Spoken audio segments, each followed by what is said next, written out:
e mordeu uma aluna durante um treino em uma unidade aqui no Recife. Ele pode responder por importunação sexual, assédio sexual e lesão corporal. Agora eu volto com a nossa repórter Fábia Raposo, que está com um representante do Conselho de Educação Física, que vai falar sobre a conduta para evitar qualquer tipo de assédio em academias.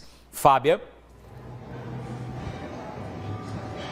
Isso, Gernan, falamos sobre o assunto, trouxemos a entrevista dessa mulher que foi vítima dentro de uma academia no bairro de Passarinho, na zona norte do Recife. As imagens mostram, né, o momento em que ela denuncia, inclusive, o assédio, né? O momento em que ocorreu, que ela conta que passou por tudo isso, esse abraço forçado do professor de educação física dentro da sala de musculação, seguido de uma mordida no ombro, de um abraço ainda, uma insistência de um abraço.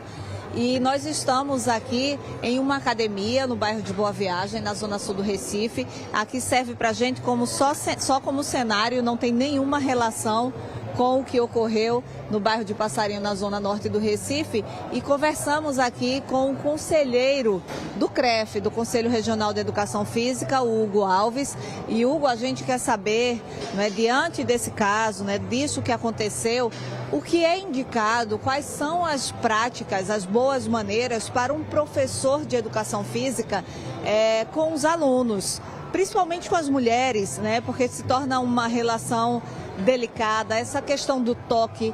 Queria saber se você viu as imagens, se você analisou enquanto conselheiro do CREF e o que você percebe nessas imagens e quais são as orientações para professores, para o personal particular contratado. Boa tarde. Boa tarde a todos e a todas. Primeiro destacar a importância, né, das pessoas procurarem estabelecimento, academias, né, que sejam registradas no Conselho de Educação Física, que os profissionais também sejam habilitados no Conselho Regional de Educação Física, que esses estabelecimentos eles vão ser sempre fiscalizados, né, pelo órgão, então isso dá segurança, né. Segundo, destacar a importância da relação do profissional da educação física com o aluno, né, tem que ser sempre pautada na ética, no respeito, né, no profissionalismo. E segundo, na maioria dos exercícios, né, se a gente analisar o toque, ele é a última como é que eu posso dizer assim, das últimas abordagens do aluno, né? Ele tem que ser orientado verbalmente, né? Aí o profissional da educação física, ele vai demonstrar esse exercício. E se precisar, por conta de segurança, né, essa abordagem tem que ser, primeiro perguntado para o aluno, né, se ele pode ser tocado, evitar partes íntimas. Esse toque tem que ser com um dedo indicador, assim, nas últimas das abordagens desse aluno. Vamos explicar melhor. Vamos lá. O professor está dando aula. A aluna, vamos falar nesse caso de uma mulher, mas pode ser o aluno também. Vamos lá, o aluno é homem e mulher. Está fazendo um exercício que o professor percebe que está errado. Tá? Então está pegando ali um peso errado ou um agachamento, por exemplo, né, onde pode ser que precise de algum suporte com barra. Qual é o passo a passo para esse professor fazer ali uma intervenção de forma ética para os alunos? Legal, boa pergunta. Deixa eu destacar também a importância dos profissionais da educação física, né, dos coordenadores, deixar isso bem definido nos protocolos da academia. Esse atendimento, né, essa abordagem tem que ser padrão. O aluno que treina de manhã, de tarde, à noite, ele tem que ter sempre essa mesma abordagem. Aí vamos lá, repetindo, essa primeira abordagem tem que ser verbal, né? O profissional chega para o aluno, corrige. O aluno não entendeu.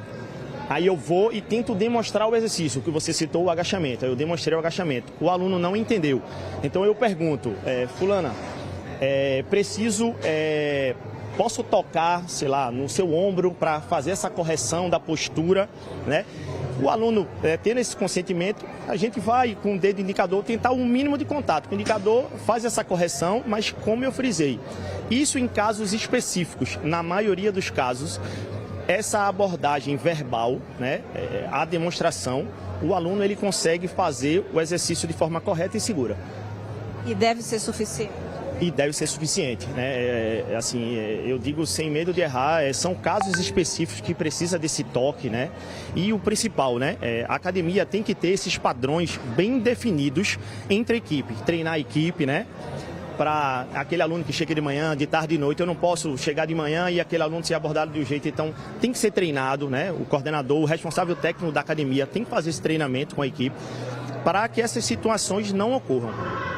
É um treinamento de unificar, né, esses professores, haver ali uma orientação de como agir em determinadas situações. Exatamente. Aí eu volto a falar para a população da importância de procurar uma academia registrada no Conselho de Educação Física, verificar se os profissionais de educação física são habilitados, né?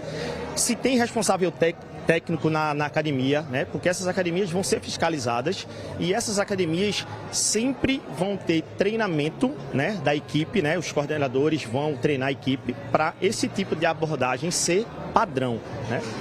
Como fica a questão, por exemplo, do personal trainer, né? Daquele contratado, ele que não é funcionário da academia. Então, digamos, aqui onde estamos tem um treinamento bacana para toda a equipe é treinada, orientada, a equipe sabe que não pode haver toque, mas de repente chega um professor de fora, contratado por um aluno, um professor particular, e se percebe que aquele professor tem muito toque, tem muito agarrado, vai conduzir um exercício e abraça a aluna para mostrar como se estivesse mostrando o exercício. Qual deve ser a postura da academia ao perceber atitudes como essa, sabendo que não é um profissional dela, mas é um caso que acontece dentro do espaço dela? Boa pergunta. Aí a gente já começa. Esse profissional de fora, quando ele entra na academia, ele também, né, a academia tem que cobrar dele também o registro no Conselho, né, da Educação Física, ele tem que estar todo regular. E segundo, vai de acordo com cada academia, né? Cada academia tem seu protocolo, mas normalmente esse profissional ele é chamado, né, de forma discreta, né, a gente conversa com ele. Na maioria dos casos, realmente isso é muito difícil acontecer, mas quando acontece, a gente chama, uma conversa reservada, né, a gente explica para ele como a academia trabalha e na maioria dos casos, assim, a gente não tem esse problema, né? Como eu falei, academias registradas, academias que têm profissionais habilitados, é difícil acontecer, mas claro, é treinar a equipe para treinar, ter padrões de abordagem dos alunos, né? No estúdio tem uma pergunta, Hugo. Pode dar um jornal, ele está ouvindo. Ok, Fábia.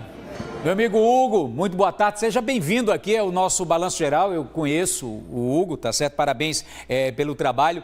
Hugo, a gente está batendo muito nessa tecla, nessa questão do profissional de educação física também, de academias, mas quando a gente fala de assédio também, a gente abrange um pouco mais de assédios de alunos também. Então, os profissionais de educação física, eles estão treinados também pelas academias, treinados e orientados a observarem atitudes, tá certo, que sejam suspeitas e aí discretamente chamar a pessoa ao canto lá e dizer, não faz dessa forma não, que isso aí pode ser caracterizado um assédio, ou se de repente alguma aluna se sentir assediada, procurar o professor de imediato e comunicar, porque a gente sabe que todas as academias têm circuito de vídeo monitoramento que ajuda bastante, principalmente nessa fiscalização, né, Hugo?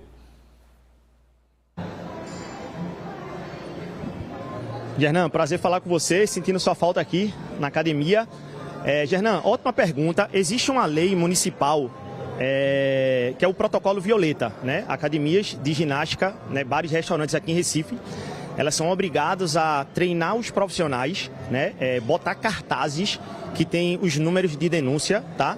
A academia aqui que eu trabalho, toda a nossa equipe é treinada, nós temos certificados e estamos preparados para essas alunas, né, que tiverem problemas, a gente fornecer imagens, dar todo esse aparato, o sigilo. Então, assim, é importante também frisar para as academias, né, de Recife, dos coordenadores, procurar saber dessa lei municipal, treinar a equipe, né, e ter essa segurança para os alunos e a população também, né, os frequentadores de academia também procurar as academias que tenham esse treinamento, procurar saber, chamar o coordenador, frisando novamente, procurar se tem registro no conselho, se os profissionais são habilitados no conselho e Respondendo a sua pergunta, existe sim. Essa lei municipal e as academias, na maioria, estão preparadas para isso, Gernan. Hugo, em relação ao acontecido na academia no bairro de Passarinho, na zona norte do Recife, você assistiu às imagens?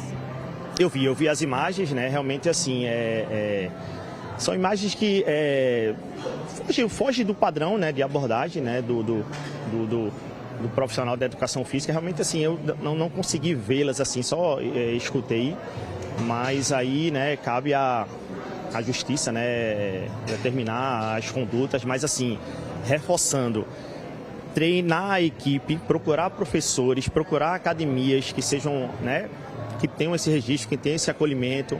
Os alunos, né, denunciem se tiver algum caso na academia, e isso é importante. O CREF vai agir também. O CREF já foi, né, na academia.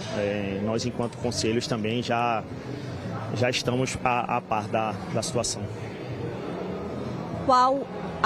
Além desse treinamento de equipe, qual orientação dada aos alunos, às mulheres? Muitas vezes as mulheres se sentem envergonhadas, têm medo, têm receio de denunciar. E enquanto profissional do Conselho Regional de Educação Física, que tipo de orientação você dá para mulheres que passam por alguma situação semelhante dentro de academia? Nesse contexto, nós estamos nos limitando a falar em academias, mas qual é a orientação dessas mulheres, né, para que, diante de um medo, diante de uma vergonha, não continuem passando por isso?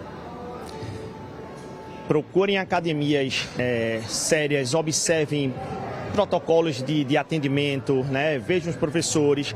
A qualquer sinal de professor com condutas, procure o responsável técnico. Toda academia tem um responsável técnico. Ele é a pessoa preparada, treinada, ele que treina a equipe. Então procure o responsável técnico. Ele com certeza vai estar preparado para fazer essa abordagem, de chamar um professor, saber o que aconteceu. Pode ficar tranquila que os profissionais hoje, as academias estão preparadas, né? Vai estar tudo em sigilo, você não vai ser exposta, não tenham medo de denunciar, né? Nós estamos preparados realmente, assim, para coibir esse tipo de atitude nas academias. Então, assim, não tenham medo, podem procurar, né, os responsáveis técnicos, os professores da educação física, que estamos preparados aí para ajudá-las. Muito obrigada, viu, por participar conosco aqui do Balanço Geral, pelos esclarecimentos. É isso, Gernan, a gente volta aqui com você aí no estúdio.